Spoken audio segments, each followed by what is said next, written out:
Everyone, welcoming you all to my YouTube channel. I hope आप सब अच्छे होंगे और अपनी तैयारी जोरों शोरों से कर रहे होंगे।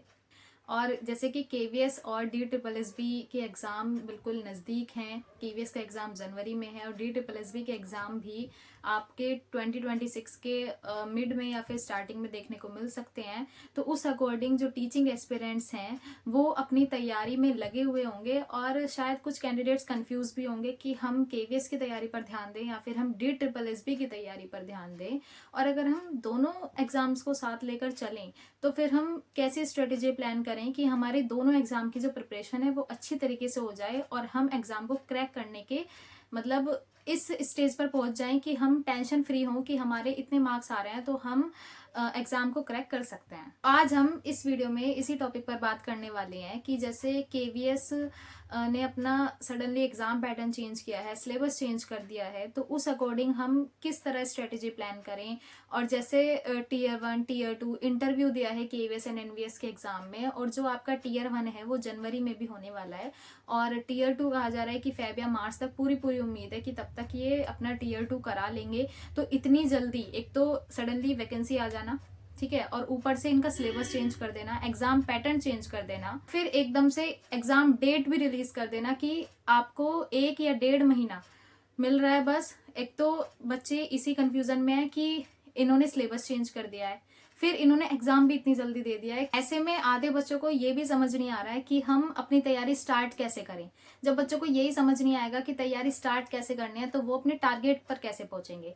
तो भाई केवीएस ने बहुत बड़ा गेम खेला है और इसी गेम में वही बच्चे मतलब एग्जाम में पास आउट होकर दिखाएंगे या फिर पास आउट होंगे जो अपनी स्ट्रेटेजी इस तरह प्लान करेंगे कि वो केवीएस पर तो फोकस करेंगे करेंगे, साथ में डी ट्रिपल एस बी को भी स्किप नहीं करेंगे। डी ट्रिपल एस बी की तैयारी अगर उन्होंने फॉर्म फिल किया है तो उसकी तैयारी भी वो उसी तरह प्लान करेंगे कि उनका उधर भी काम हो जाए और उनका डी ट्रिपल एस बी भी ना छूटे। और मोस्टली कैंडिडेट्स होंगे कि जिन्होंने केवीएस का फॉर्म भी फिल किया होगा, डी ट्रिपल एस बी भी फिल किया होगा, तो केवीएस पर ध्यान देना चाहिए, डी ट्रिपल एस बी पर ध्यान देना चाहिए। या फिर हम ऐसी किस स्ट्रेटेजी को फॉलो करें कि हमारे दोनों एग्जाम की तैयारी बहुत अच्छे से हो जाए, साथ में भी हो जाए, टाइम भी वेस्ट ना हो और हम अच्छी तरह इतना सिलेबस कंप्लीट कर लें, अपनी तैयारी इतनी स्ट्रॉन्ग कर लें कि हम एग्जाम क्लियर करने के पूरे पूरे मतलब ओवर कॉन्फिडेंस तो नहीं पर एटलीस्ट कॉन्फिडेंस तो हो कि हमारे इतने मार्क्स आ रहे हैं तो हम एग्जाम क्रैक कर जाएंगे। वही वीडियो हेल्पफुल होने वाली है, एंड तक जरूर देखिएगा। और अगर आप चैनल पर पहली बार आए हैं तो चैनल को सब्सक्राइब किए बिना मत जाना, क्योंकि इससे मुझे भी मोटिवेशन मिलता है और आप तक भी हेल्पफुल कंटेंट पहुंचता है। कि अगर मैं केवीएस और डी ट्रिपल एस बी के एग्जाम पैटर्न की बात करूं तो ये आप सबको पता ही है कि केवीएस ने जो एग्जाम पैटर्न दिया है tier 1 tier 2 and then interview. और जो आपका टीयर 1 है वो क्वालिफाइंग नेचर का होने वाला है, 300 मार्क्स का होगा, 2 घंटे का होगा, ठीक। और जनरल पेपर होगा, इसमें Hindi, English, reasoning, computer, maths वगैरह ये सब आएंगी। टीयर 2 आपका सब्जेक्ट स्पेसिफिक होगा और इसी से आपकी मेरिट बनेगी। एंड लास्ट में होगा इंटरव्यू, यानी कि 85% मेरिट में 85% आपका टीयर 2 का होगा और 15% आपका इंटरव्यू का होगा। इन दोनों को मिला के आपकी लास्ट मेरिट बनेगी जिससे आपको सिलेक्शन मिलेगा। अब मैं अगर डी ट्रिपल एस बी की बात करूं तो डी ट्रिपल एस बी में सिर्फ आपका एक ही पेपर होता है जिसमें पार्ट 1 आपका जनरल पेपर होता है एंड पार्ट 2 आपका सब्जेक्ट स्पेसिफिक होता है। 200 मार्क्स का पेपर होता है एंड 200 ही इसमें क्वेश्चंस होते हैं। अब देखा जाए कि हार्ड कौन सा है, केवीएस हार्ड है या फिर D triple S B hard है। देखिए अपने अपने लेवल पर दोनों मॉडरेट पेपर हैं। अगर हम केवीएस की तैयारी करते हैं तो डी ट्रिपल एस बी भी कहीं ना कहीं हो ही जाता है, और अगर डी ट्रिपल एस बी की तैयारी करते हैं तो केवीएस भी कहीं ना कहीं हो ही जाता है। पर कैसे? देखिए जो केवीएस में टीयर 1 इन्होंने दिया है जिसमें जनरल पेपर होगा, उसी तरह डी ट्रिपल एस बी में पार्ट ए होता है, वो भी एक जनरल पेपर की तरह ही होता है। बट फर्क ये है कि वहां पर ये आपका क्वालिफाइंग नेचर है केवीएस में, और डी ट्रिपल एस बी में आपका ये मेरिट में काउंट होता है। साथ में केवीएस में आपका जो टीयर 2 है वो सब्जेक्ट स्पेसिफिक है, उसी तरह डी ट्रिपल एस बी में पार्ट बी भी आपका सब्जेक्ट स्पेसिफिक होगा। बट केवीएस में इंटरव्यू है and D triple S B में इंटरव्यू नहीं है। बस थोड़ा सा यहाँ आपको बेनिफिट मिलेगा कि डी ट्रिपल एस बी में इंटरव्यू नहीं है एंड केवीएस में आपका इंटरव्यू दिया हुआ है। अब बात आती है कि हम तैयारी किस तरह प्लान करें, पहले केवीएस को लेकर चलें, पहले डी ट्रिपल एस बी को लेकर चलें, या फिर अगर हम दोनों को साथ लेकर चलना चाहते हैं तो हम ऐसा कैसी स्ट्रेटेजी प्लान करें कि दोनों हमारे साथ कवर हो जाएं। देखिए स्ट्रेटेजी प्लान करने से पहले मैं आपको एक और चीज बता दूं कि 3 कैटेगरी के बच्चे होते हैं। फर्स्ट जो टॉपर कैटेगरी में लाई करते हैं, सेकंड जो एवरेज बच्चे होते हैं, थर्ड जो बिलो एवरेज होते हैं। तो अपने अकॉर्डिंग स्ट्रेटेजी प्लान करनी चाहिए। अब हमें कैसे पता लगेगा कि हम किस कैटेगरी में लाई करते हैं? तो वो आपको अपनी प्रिपरेशन से ऑलरेडी पता लग जाता है कि जैसे केवीएस का जो टीयर 1 है वो 300 मार्क्स का है। तो अगर जैसे आप प्रिपरेशन कर रहे हो और आपने मॉक लगाकर देखा है, तो अगर आपके 250 प्लस आ रहे हैं, 300 में से 250 प्लस आ रहे हैं, तो ऑलरेडी आप टॉपर कैटेगरी में हैं। उसी तरह अगर आपके DSSB में 200 में से 150 प्लस मार्क्स आ रहे हैं, तो वहां भी आप टॉपर कैटेगरी में हैं। तो भाई जो टॉपर कैटेगरी के बच्चे होते हैं उन्हें तो पता लग ही जाता है कि हम किस कैटेगरी में लाई कर रहे हैं। लेकिन असली खेल जो होता है वो होता है एवरेज स्टूडेंट्स का, और असली कंपटीशन भी जो होता है वो एवरेज स्टूडेंट्स के बीच ही होता है, क्योंकि वही चीजें होती हैं जहां मेरिट ऊपर नीचे होती है। कि अगर उनके जो एक्सपेक्टेड कट ऑफ वगैरह होती है, अगर उनके 10-20 नंबर ज्यादा आए तो समझ लो उनका एग्जाम क्लियर है, और अगर 10-20 नंबर कम रह गए तो भाई वो सिलेक्शन से रह जाते हैं।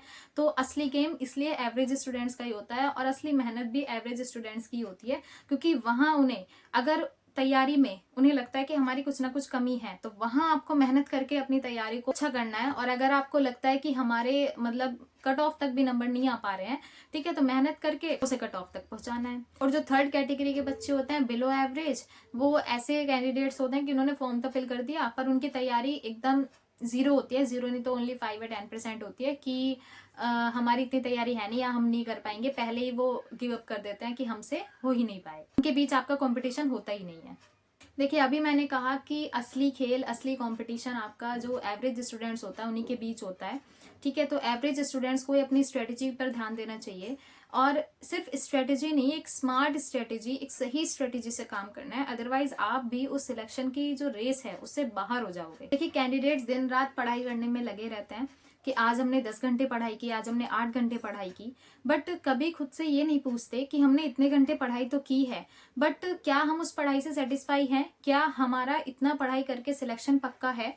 और जो कैंडिडेट्स खुद को एनालाइज नहीं करते वही मार खा जाते हैं। तो भाई सबसे पहले तो ये पहले खुद को एनालाइज करो कि हम किस कैटेगरी से बिलोंग करते हैं, हम कितना पानी में है, ठीक है, कितनी मेहनत की हमें जरूरत है, और किस तरह हम अपनी स्ट्रेटेजी प्लान करके सिलेक्शन की रेस में पहुंच सकते हैं। अब बात करते हैं कि हमें केवीएस के एग्जाम की तैयारी पहले करनी चाहिए, DSSB की तैयारी पहले करनी चाहिए, या फिर दोनों को साथ साथ लेकर चलना चाहिए। देखिए, केवीएस का एग्जाम जैसे जनवरी में डेट फिक्स हुई है कि जनवरी में एग्जाम होने वाला है केवीएस का टीयर 1, और ये क्वालिफाइंग नेचर का एग्जाम है, और जो बच्चे इस एग्जाम को क्वालिफाई करेंगे टीयर 1 को, वही टीयर 2 में बैठ पाएंगे। तो अभी आपका सिर्फ और सिर्फ फोकस होना चाहिए केवीएस के टीयर 1 पर, और उसका टारगेट आपको रखना है 300 में से अगर आपके 200 से 210 या 15 तक मार्क्स आ रहे हैं, तो आपको ये है कि आप एग्जाम क्वालिफाई कर जाएंगे, इतना तो आपको टारगेट लेकर चलना है। जिसके उससे ज्यादा आ रहे हैं बहुत अच्छी बात है, बट अगर जिस कैंडिडेट्स के इतने से कम मार्क्स आ रहे हैं तो वो अपना टारगेट लेकर चलें, 210 से ऊपर ही टारगेट लेकर चलें, ठीक है, तभी एग्जाम क्वालिफाई हो पाएगा। जरूरी नहीं है इतनी हाई जाएगी मेरिट, लेकिन फिर भी अगर कम भी जाती है, बट आपको इतने मार्क्स तक अपना टारगेट लेकर चलना है कि अगर हाई जाती भी है बाई चांस, तो फिर आप मतलब उस टेंशन से फ्री हो जाएं कि हमारा होगा या नहीं होगा, मतलब वो डिलेमा से दूर हो जाएं। तो भाई केवीएस के टीयर 1 की तैयारी करने वाले कैंडिडेट्स 300 में से 210 215 का टारगेट जरूर बनाकर रखिएगा। जो DSSB का एग्जाम है वो एक्सपेक्टेड है, अभी कुछ नहीं कह सकते कि 2026 में कब होगा, स्टार्टिंग में भी हो सकता है, मिड में भी हो सकता है, तो अभी कुछ नहीं पता DSSB का। तो भाई जिसके भी डेट नहीं आई है उस पर अभी मतलब अभी आपके पास सामने आपका टारगेट है केवीएस टीयर 1, तो अभी आपको सिर्फ और सिर्फ फोकस करना है केवीएस टीयर 1।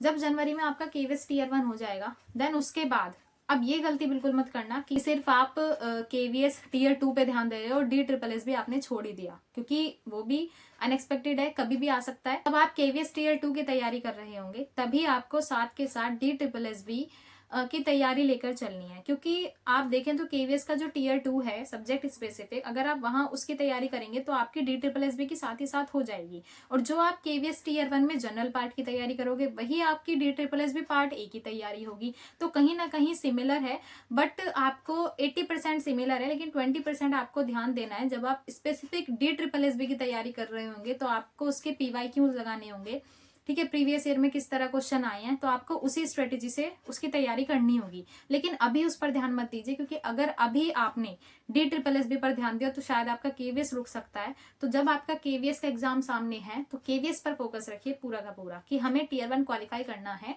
ताकि हम टीयर 2 में बैठ सकें। जब आपका टीयर 1 क्वालिफाई हो जाएगा, यानी कि उसका एग्जाम हो जाएगा, देन आप उसके टीयर 2 की तैयारी और DSSB की तैयारी, तब आप उसको दोनों साथ साथ लेकर चलिएगा। उसका उसी तरह अपना शेड्यूल प्लान करिएगा ताकि आप DSSB के सिलेबस को भी टाइम दे पाएं और KVS के सिलेबस को भी टाइम दे पाएं। नाउ वीडियो को एंड करते हैं। अगर आपके लिए वीडियो हेल्पफुल रही हो तो अपने फ्रेंड्स को जो तैयारी कर रहे हैं उनके साथ शेयर कीजिएगा और चैनल को सब्सक्राइब कीजिएगा। ये हेल्पफुल कंटेंट, सही स्ट्रेटेजी, सही गाइडेंस आप तक टाइम टू टाइम पहुंचती रहे।